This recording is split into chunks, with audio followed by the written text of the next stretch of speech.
Welcome to Mariah Sanctuary. I'm Mariah. Today's live stream is on the topic of what having no filter is like. I believe it's most likely an autistic trait. Of course, I'm not don't know that for sure. This live stream is based on my own personal experience of sorry, my own personal experience of what having no filter is like. Um, I have always been a very direct person.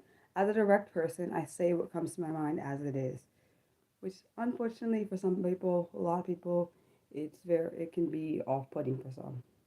Um, a lot of people have filters, so they know when or when not to say things. As for me, I don't know when or when not to say things. At home, and I certainly don't use my have never used my filter, even though I know that probably bothers my family, which is not something I intend, but that happens. Um, I've made my family very uncomfortable about my unfiltered thoughts and my unfiltered questions very often, which is not my fault. I can't really help it. I kind of just say what comes to my mind. I would give examples, but they're not very appropriate, I guess I would say, at least based on what response I've gotten from my family, so I won't say them.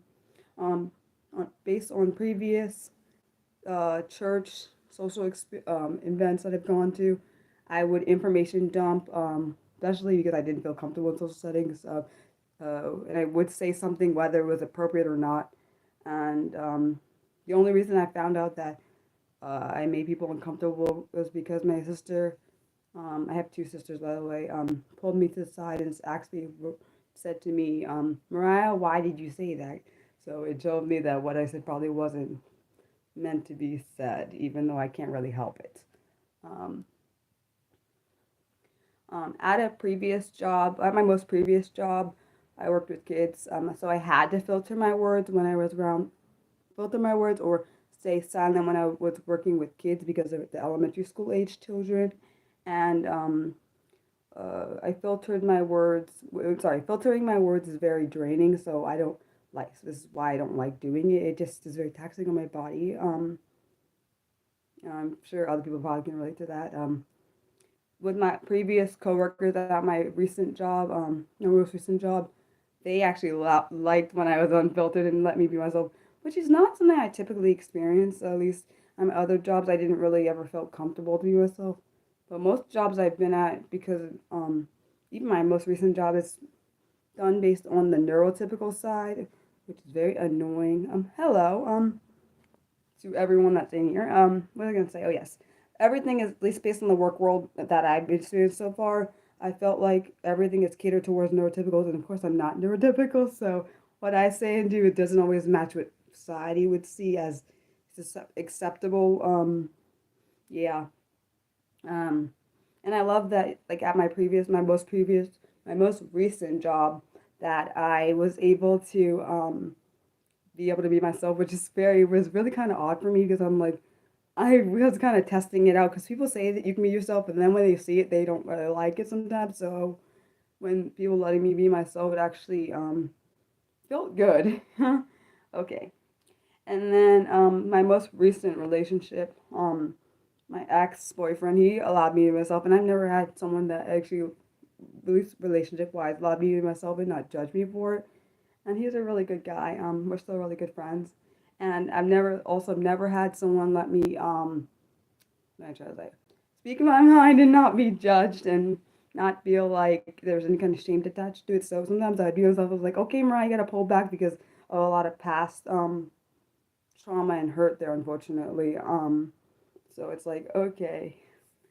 Oh, thanks. I appreciate you. I'm glad that I'm able to make your day better. That makes me smile.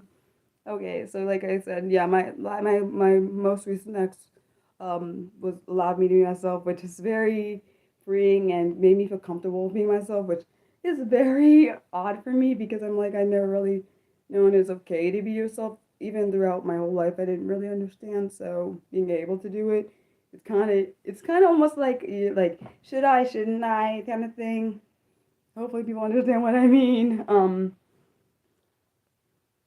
And then having no filter can seem odd for some people, but It's just me being me, and I hope other people that don't have a filter, just kind of like how I am, they feel okay being themselves. Which I really hope that this live stream helps people like understand it's okay to be yourself. And sorry, I talk with my hands sometimes. I don't know if it's a, not sure if it's a stim or something. I don't know. I just always kind of done it. I just kind of naturally do it. And, having no filter allows me to fully be me. Having no filter allows me to have freedom, which is really awesome.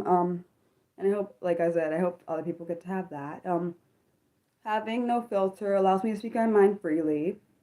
Having no filter allows me to speak my truth freely, and also without guilt and shame and all the other stuff that's attached to it. Because oftentimes, when you feel unaccepted by people, regardless of it's someone you're really close to or not, it can cause trauma, unfortunately. And for me, myself, having a lot of trauma, emotional trauma throughout my life, it caused me not to be able to feel comfortable being myself until people like I finally decided not to live in my brokenness, which is I think it's an important video to watch if anyone hasn't watched that. Living outside of your brokenness, which is very important because if you live in it too long, it can become part of who you are. Hopefully, anyone that needed that, I hope it made their day better.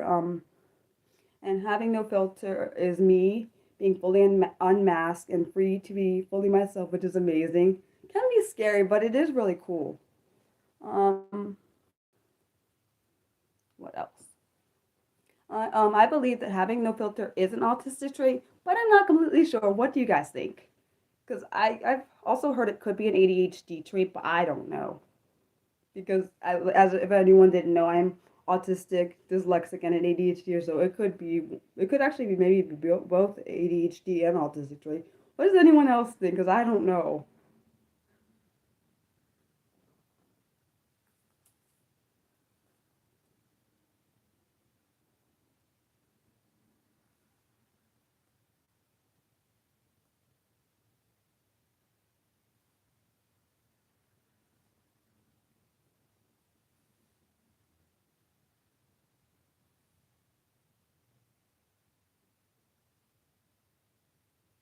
You think it's a neurodivergent trait?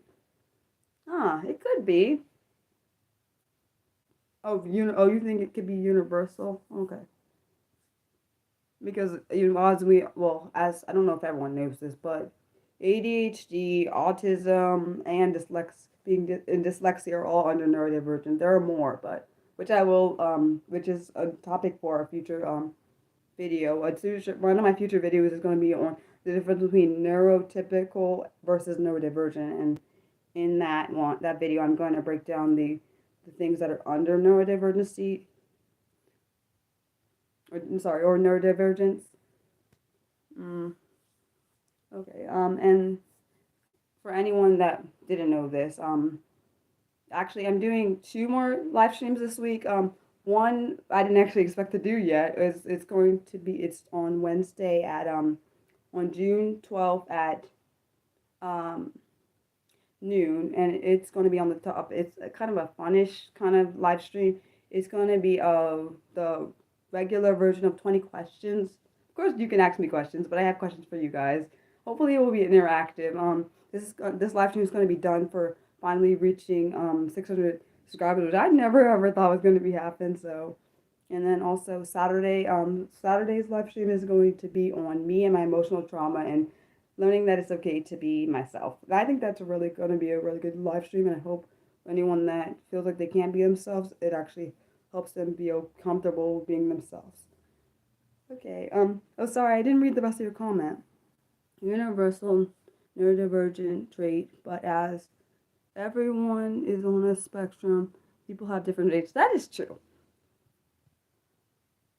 We respond to stimuli in different ways depending on how our neuroreceptors put on. Pick up information. Thank you guys. I appreciate you. I'm glad that you guys respond. I really appreciate each and every one of you. I hope that each and every one of you know that you're loved. I try my best to express that in each one of my videos, but I don't really know. Each one of my videos, live streams, and shorts, I try to just say that because I know not everyone always probably gets the love that they deserve. So I hope every time I say it, I hope that you know in a sincere response or sincere thing I'm saying. I'm not like half saying it or just saying it because I want to say it. I mean what I'm saying is what I'm trying to tell you. Thank you guys for watching. Unless you have anything else, I'm gonna end this live stream. But I don't want to end it before people say before anyone has anything else to say. Um, I really do appreciate you guys. I would have done the live stream yesterday, but I went to an art festival with my sister, and I knew if I did that and a stream, I wouldn't have been able. If I did a stream and that, I would actually. If I did a stream before going to that, I probably wouldn't have been able to go to that. So yeah. Um.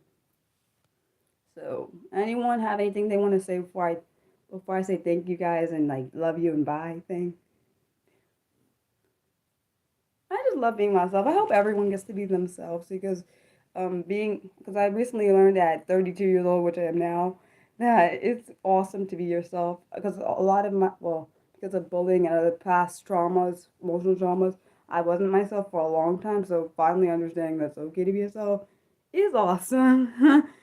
Probably people are like, "What, Mariah? Why did you take that long?" It took me a lot of time to process it and finally realize, Mariah, you don't have to live in your trauma. It took a long time. I didn't think that actually. Honestly, I never saw it coming to be able to take myself out of the pain.